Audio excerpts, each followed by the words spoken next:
Hey everybody, welcome back to another episode of Design and Move. My name is Ryan and I'm here with our crew today. You got it. My name is Hunter Schweitz. I'm a movement specialist here at Fluid Health and Fitness.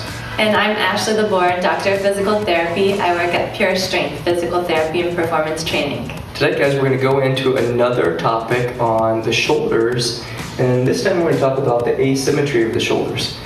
We want to start off by giving you a brief description of how the body is supposed to look in terms of its anatomic positioning. Oftentimes, muscles in the front of the body, like the hip flexors and the quads, will pull the pelvis downward and create an excess pressure or curve of the lumbar spine. You can notice that if this goes even further, so if I pull it down further, the rib cage will elevate and ascend. This places all the muscles that attach from the rib cage to the shoulders into an altered position and can impact the health of the movement of the shoulder joint. Traditionally, we all have one side of the body that's overworked or overused. We use it all the time. And because of which, it's going to create a one-side dominance and pull the pelvis down just on one side. So we'll see that as a tipping of the pelvis anteriorly or down towards the floor. What we don't know is that by doing that, it actually creates a functional leg length increase. Unfortunately, the floor gets in the way of that leg, so the hip has nowhere to go but up. When that goes up, it creates a convexity, or again, a curvature of the spine that leads to an ascension of the opposite hemisphere. Now, due to which, the shoulder blade that lays on top of the rib cage on that side of the body elevates and appears to be higher than the other. So instead of the muscles that attach directly from the shoulder blade to the rib cage acting on that shoulder, making it look ascended, it's actually the positioning of the shoulder on the rib cage. So we love what we're going to talk about. We hope you enjoyed it. If you like it, make sure to like and subscribe, or you can reach us at our website at fluidhealthandfitness.com, or you can reach out to Ashley. My website is pureyoga.us and click on the tab that says Pure Strength. All right, guys. So again, a lot of information to cover. We want to get right into it. Let's get started. One of the shortened muscles that we'll talk about in this distortion is the quadratus lumborum, aka QL. We'll call it QL from here on just so it's a little less awkward because that's a long Yeah, it's gonna be awkward. Right, right. And so this muscle is often responsible for that one-sided or both sides, that back pain that people get. And the muscle itself runs from the spine all the way out to kind of that pelvis. Some people think of it as the hip. So as we're looking, it's basically right there. When that gets shortened, as you can see, it creates that side to get compressed and elevated, and it can cause the other side to have the dysfunction that we're going to talk about today. So what we're going to show you how to do is use this awesome lacrosse ball to actually release that QL muscle so that it's not as tight and shortened, and try to get that length back so then we're dropping down that side of your hip, pelvis, and low back. So we'll need that lacrosse ball. We have a table here, you can do it on the ground. When we first started this, we talked about the right side being compressed and the left side coming up and the shoulder lifting. And we do that because the liver lays underneath the rib cage and it helps to pull the rib cage down so that it can actually assist the oblique in holding that whole rib in that fixed position. So a lot of times the left side will be ascended. That's not always the case, but it is traditionally the case. So if you're questioning and you have a partner, you can actually watch from behind, and if you watch Hunter, he's gonna breathe in deep. You're gonna watch his ribs expand, and you'll see one side will lift up higher than the other. And then that's gonna tell us where we're gonna put the ball. If you're watching his shoulders, it will look like that left shoulder is coming up higher than the right shoulder in relation. And so we know that the right side is the side that's tight. So when we go to place the ball, we're basically going to find the spots, and you can palpate on yourself.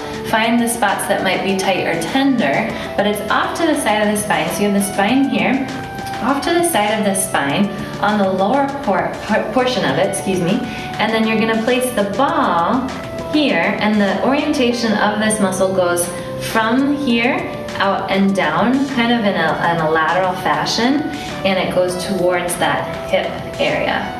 People often have a hard time finding it, but once you've pinpointed it, believe me, if there's some pressure there, it's going to tell you. So we're going to use that ball to start. He's going to place it behind his back and he's going to lay on the table. Now while he's in this laying position, we want to first make sure that the anchor point at the pelvis is nice and stable. So he's crossing his legs over using the tension of his hamstring to basically pull his hip under. That's going to create a nice anchor for the pelvis. And then he's going to breathe in and then breathe out. Now as he breathes out, his abdominals are actually going to pull his pelvis under, and it should intensify the pressure of the area that you're on. And if that is going on, you're probably on the QL. Okay? If you're having a hard time finding it, you can roll that ball from the side of the spine outward and go back and forth lateral to medial, and you'll pretty much find an edge. Once you're there and you find that little tender spot, put the pressure there and hold on there.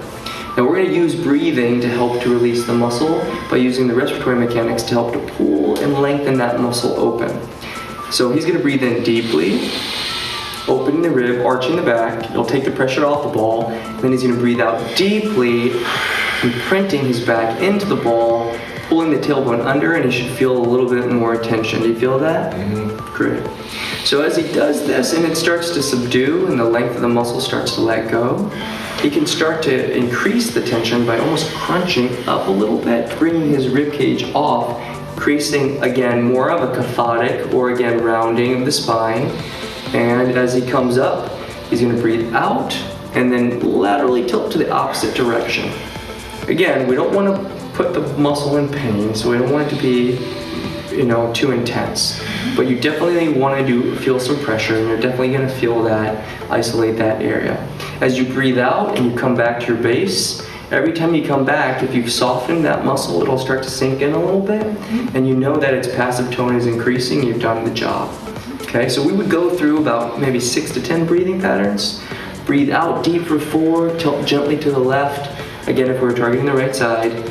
Once you're done and you feel that muscle relax and lengthen, we want to get into the other side of the body and actually start activating and strengthening the muscles that help to hold that rib cage down on the other side. In this case, it's going to be the external oblique.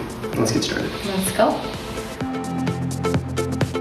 Before we get into activating the external oblique, we want to show once again the relationship and how it can actually surface in the body. So if the right leg is functionally longer because of that discrepancy in the tension in the front of the hip, it'll shift the hip up, and if you can see his foot, we've bolstered it up off the ground to really create a gross magnitude of what that distortion looks like. So you can see how that can compress in the spine, and this compresses. Now we just use that ball right there to help to reduce that. So hike your hip up here on the left side, Hunter. Bring the left up so that it pulled it back down. If this is compressed and compensatorily tight, then again, you would see it like so. So now that we know that, we're going to place him on the table and we're going to actually get into turning on that oblique and maintain the level pelvic alignment. Hunter's on the table and we're going to first get him set up in the right position. We want to make sure that his feet are grounded on the floor, and you'll notice his knees are bent about 90 degrees. Now what we want to do is make sure that the legs don't widen out at any point in time. We want to try to keep him within the hip line, right? So here's his hip line right here. We want him to be slightly inside of it. And you may even want to put a ball or something in there just to give you a little marker to focus on, okay? Either way, he's going to leave it floating. And then we want to try to get the air out of his lungs so that we can first define what abdominal pressure or the engagement of your abdominals really looks like. So if he breathes all the air out, he's going to find his lower back on the table. And then he's going to start feeling that abdominal pressure, right? You're going to really get a good, strong contraction of your abdominals. So that is something that you're going to want to remember, because the length of the breath out really has a strong impact on being able to make this effective over the course of time. Okay? So the other point is that he's going to support his head with his right hand. Remember, we're still working on the left hemisphere of the rib cage. He's going to support the head and brace the head into his fingertips. And this basically is going to be a little platform so that he can lift the whole torso up. I don't want him to use his arm and pull the arm in and crank his neck into extension. Okay? So he's just going to use this to support. And you can tell that it's actually the right position if you actually took your chin down and you feel a softening of the pressure on the base of the skull with your fingertips. You're not using your extensors, you're kicking your neck out too excessively. Okay? So now that we have all that set up, the actual movement is going to be a forward crunch, pulling his torso up off the ground. He's going to reach his arm out into protraction, and he's going to glide the shoulder forward come up as high as we can go, and then rotate in towards the midline or plinth as much as we can without starting to compensate on the other side. Okay? So come on up. He's going to breathe all the air out, get his ribs nice and low. He's going to breathe in and lift up. Reach across, rotate, bring the rib in towards the other hip, and then breathe out slowly. Especially, what's the deal with the breath being slow out? Why is that important? Yeah, so you want to have it nice and controlled so that you're not holding your breath, for one thing, because when you hold your breath, you create intra-abdominal pressure, and that actually creates a lot of tension around your spine and around your discs of your low back. It also helps you to get more function out of those muscles, and you're using your diaphragm to help to basically get more of the other muscles in that area kicking in and firing, and then you're kind of coordinating it with your breath to have more of a rhythm. We know that if one side is elevated, the diaphragm might be basically hyperascended, so that the rib cage position puts the ribs or the diaphragm into a state of almost a tighter contraction. So you always trap air up in that portion of your lungs, and you're never getting a full breath. But basically, by doing that, you're never fully getting oxygen saturation. You're having a hard time being able to provide your body with the most universal necessary thing ever, and that's air. So we would do 2 sets of 20. We want to control the breathing pattern. Like Ashley said, don't brace and hold on too tight. If you have a tendency to have an under-tucked tailbone, bearing down like that can put a lot of pressure on your vertebrae and by extension lead to all sorts of bad things for your back. So we want to be nice and passive with this, and if there's back pain at all, you want to pump the brakes, probably reach out to Ashley and ask some specific questions. Okay, so we want to do 2 sets of 20, control the breath in, breathe out slowly to a count of 4, and then we're going to move into the integration. So now that we've turned down the QL and turned up the oblique, we want to feed it all into the same systems and teach the brain to cooperate with the body. And we're going to do that with a single leg balanced position, coordinating our breath and our shoulder all together. So if our rib is up, the shoulder will hike up like this. We're going to want to get it down, get the shoulder blade back on the rib cage, and as it comes back into retraction, keep that rib cage in a protracted position and let it glide around. We're going to do that by getting him into a split stance with his left leg leading. The band's going to be anchored up at the ceiling, and you can do the same thing. This is about a 3-pound to 5-pound band, not a lot of tension. And you can anchor that up at maybe a door frame, tie a knot, put it up over a door, shut the door. Right? There's plenty of ways you can do it from home. And if you need one of these exercise tubes, just visit our website. And the first things first, we want to make sure that we get the hips stable, because that's what we were talking about, right? The hips distort the spine, that distorts the ribs. So make sure that the hips are stable first, which means basically this back or our right and left ilium on the back side of his hips are going to be stacked and parallel to the floor, perpendicular to his leg. We're going to make sure that there's no excessive rotation in both of his legs. So we don't want to see that knee drop in, or we don't want to see the legs roll open. So you'll see that. And oftentimes you'll see folks kick their leg back and externally rotate it so that the heel rolls in. And they try to brace on their back leg. So we don't want to see that either. The majority of the load is going to be right on that left hip. Okay? So now that we've fixed him in the right position, he's going to pull his head back over his rib cage to keep a nice neutral cervical spine. He's going to breathe out to lock that rib cage down, and then he's going to glide his scapula around the rib cage and pull his arm around.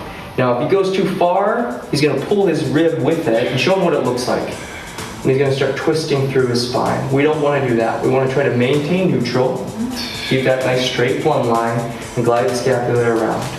And what you're going to look for from the front is, can I see both my hips? Are they level, one to the other? Are my shoulders nice and level? Is my head in line? And then as he's pulling back, he's not rotating. So that's that core strength. When you're doing a single arm movement, you have to engage core to help keep you in the right position as well. So everything looks super stable and great. So try to keep that soft and try to keep all the pressure in that